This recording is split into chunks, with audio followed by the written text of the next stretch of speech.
How you doing there, folks? Brad Gates from Boar Farms, growing breed tomatoes for over 2 decades. Been doing some posts on seed starting, getting a lot of questions. Going to try to help you out here, so go through some of the main questions that I've been getting. So how long from seed to a nice plant? For the average for me is 8 weeks from tiny seed to a decent sturdy plant ready to plant in your garden. I've seen it done in 6 or 7 weeks under ideal conditions, usually indoor lights. For me, 8 weeks is what I always go for.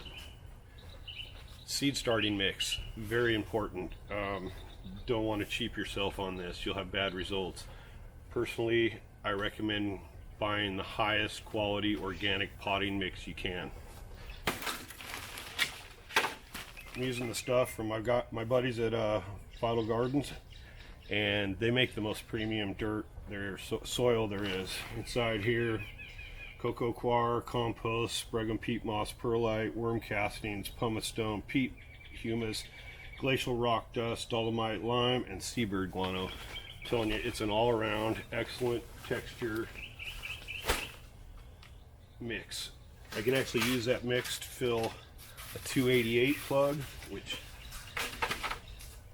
is what they look like when they're all planted. These are going to be transplanted up into cups this size, about 2 weeks actually. And sizes, 288s for transplanting into larger cups. You can go right into the field by planting a 128 or even a 72, depending on size, space, and everything. I typically do the 128s. This best bang for the buck as far as field starting when you're starting hundreds or even thousands of tomato plants. These make a nice little plug. They're easy to transplant. You can get a large number in a small space.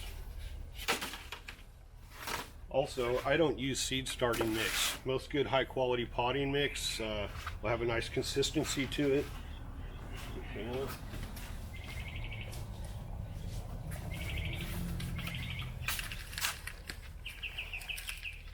I don't know how good it is to see that, but this mix will go all the way down to these tiny plugs. You can use the same mix in a 200 gallon or more container. How do I heat my greenhouse? During the day, it's solar energy. I actually have an old trusty heater I've had for a long time. I actually bought a nicer, bigger one, but it uses too much propane. My goal is to keep it above 55 in here at night. I don't like excessive heat. Makes too long, tall, weak tomato plants. So my goal in the greenhouse is to keep it about 75 or less during the day and above 75 at night. It's been a lot of 35-degree nights, and so keeping it 55, that's 20 degrees warmer in here, and things will grow awesome. I don't actually ever use bottom heat, only because I start so many plants. If I did use bottom heat, the day the tomato seeds came out of the ground, I would remove the heat. After that, you're just going to add excessive temperatures, which is going to cause excessive growth, and low and slow is going to win the game when it comes to tomato seedlings. Someone asked if I plant by moon phase. I actually plant by calendar phase. I count back X amount of weeks of when I need things. I've never really tested with the moon, but I do know that I've planted in the field a week, another week, same planting, same dirt, same soil, and one planting did exceptionally better than the others. Whether it was the moon or not, I don't know. Plants getting too tall. So a few tricks. 1, lots of light. 2, don't keep excessive heat. I like these to cool down in the 50s at night. That's possible if it's really warm in your house where you're growing them. If you can move them off into the laundry room or the garage where it's in the 40s and 50s at night, they're actually going to benefit from that. Another thing is dragging the tops. This builds up the cambium layers, basically the stem cells and the walls on the stem. When a plant just has no interference, no wind, no nothing, it's gonna want to grow faster and stretch more than it probably should. By giving your plants either a breeze with a fan, a little dragging motion like this just really lets them realize I'm going to grow stronger and slower, not fast and weak. watering. Basically, freshly planted flat here. I'm just misting the tops almost every day. There's no draw from the bottom, so if you keep the top layer moist, the whole little cell will stay moist. Once the plant starts to sprout, it actually has straws that are sucking moisture out of the soil, so you're going to have to start watering more to just keep these nice and moist in the beginning. And then when you're even watering the big ones, you want to water enough to where you get a little trickle out of the bottom of the tray, but you don't want a bunch of water running out of the bottom of the tray, because that's your nutrients, and there's only so much nutrients in a little plug of soil. So if you've watered a lot and say your plants get to a certain stage and they just turn into a coma, probably get a little pale yellow, a week goes by, they haven't grown at all, and you have good growing conditions, you may have run out of nutrients. But it's very tricky fertilizing plants like this. If I was to throw a full dose of fertilizer on a flat like this, they would be twice this tall and 5 times as weak within a week's time. Typically what I'll do is another really good product, Vital Fish. This is there's a good kelp or fish emulsion and bad fish emulsion. This one uses the whole fish. Basically, they're not stripping out all the good stuff and selling you the garbage. So if you get fish emulsion to use, get the highest quality stuff you can. What I do is 2-gallon container, a teaspoon. I use a teaspoon for 2 gallons. It's actually like a low rate, 10-15% rate of what it's mixed. Easily feed these, just give them a soaking. I wouldn't do it again within another week. I'd check and see what's going on.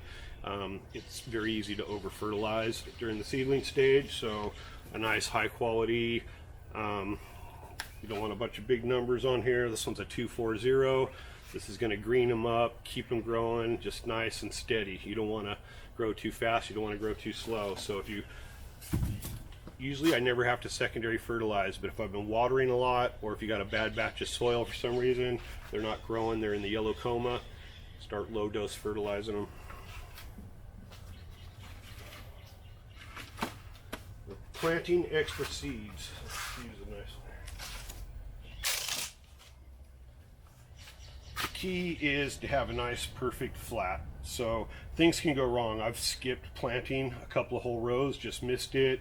I've had it dry out on the side, no germination here. In general, you're going to get 10% or so of non-germination, even on good germination. So I put 1 seed in every tray here, and in the corner I just put extras. That's my insurance. And now I can actually transplant these into a cup like this if I want. Into 6-packs, whatever. They're great. Once you have your full flats, you got extras, find a little spot to transplant them up, they make a great gift. So I require to have as many, I'm counting on 288 plants of pork chop in this flat, so this is a good way for me to do it. People ask, when can I transplant? I've transplanted them when this is a great size. Everything's either come up or not at this point, so now you know if you have like a little hole right here, I just stick a pencil in there, yank out one from over here, and put it right in. Even at this stage, these for the most part, any seeds that are going to come up have come up, so I would go ahead and transplant. Basically, don't squeeze it too hard, pull out a nice little bare root tomato plant, stick a pencil hole, pop it in, keep it moist for a couple days, it's going to grow.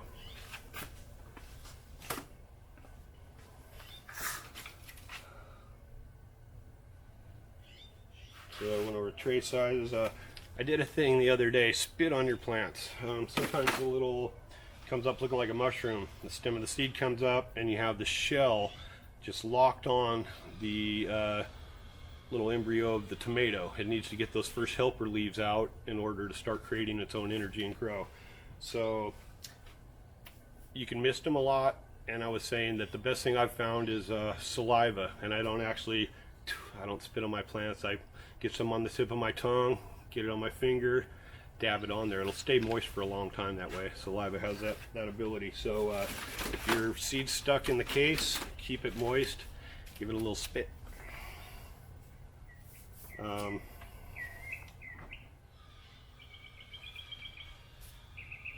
plants available. Okay, so what I'm doing, I have, this is an early bonsai run. I'm planting these out at Terra Firma Farm, my friend in Winters. Middle of March, actually, we're going to go for it. This year with the weather, drought and everything, it might happen. We might have May tomatoes. We'll see. Always risk a small portion of the garden for that early. Don't do it all. I recommend 20% of your tomato space. Go for the early crop. Don't, you know, if you have spot for 10 tomato plants, 2 or 3 of them, try the early thing. If they die early, you got time to replace them. If they succeed, you're going to have plants weeks earlier than most of the other people around you. So it's always worth, I think, risking a small portion of your garden spot on the early race. The rest of these seedlings, actually, I'll be growing thousands of them in the field for trials and stuff, and a lot of them too I'm supplying a bunch of nurseries around Northern California. So if you're in Sacramento area, Green Acres, all 5 stores around the first week of April. Tolini's in Midtown Sacramento. Orchard Nursery in Lafayette, great place. Van Winden's in Napa, along with Mid-City Nursery. Redwood Barn in Davis. Tomato Mania, Cornerstone Sonoma on the 18th and 19th. And Rail City, Nevada, awesome nursery up there too. He bought a bunch of seeds and he'll have a great selection of my varieties. And Cottonworks down in Los Gatos, way down in the South Bay. So different places you can get my plants. They'll be available about the first week of April. Everything seems to be going good right now. So we're kind of in a drought. It helps me in my situation a little bit cooler in the nighttime, all the sun and warmth that I want during the day. Sometimes this time of year you can have 20 something degrees at night and no clouds all during the day, and that's not always the greatest greenhouse conditions, but so far so good. So hopefully I answered some good questions. If you think it's cool, do the cool things and like, share, subscribe. I plan on making more videos. They're going to be mostly me, myself, and I, unedited, because that's what I do, and hopefully take you to a lot of cool places and teach you some things. So peace out, grow tomatoes.